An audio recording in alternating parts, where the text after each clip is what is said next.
நீங்க தீவிர ஆக்ரோஷமா பேசுங்க.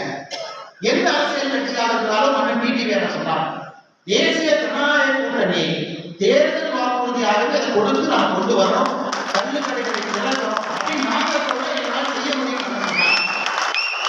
இதை மற்ற கட்சிகளும் சொல்ல, அதனை நாம் பேசலாம். மற்ற கட்சிகளும் சொல்ல விழுப்புரத்திலிருந்து ஆரம்பிச்சு இன்னைக்கு இந்த பகுதி கொங்கு பகுதி வந்துடுறீங்க. அடுத்து அண்ணன் அவங்க சொன்னாங்க தென் தமிழகத்துக்கு போகலாம், தூத்துக்குடி, திருநெல்வேலி அந்த பகுதிக்கு போகலாம். ஏகப்பட்ட பனைமரம் தென்னமரம் இருக்கக்கூடிய பகுதி, பனைமரம் அதிகமாக இருக்கக்கூடிய பகுதி. அங்கே தமிழ்நாடு முழுவதுமே இது போன்ற திட்டத்தை நாம் கொண்டு செல்லும் பொழுது மக்கள்கிட்ட தான ஒரு எழுச்சி.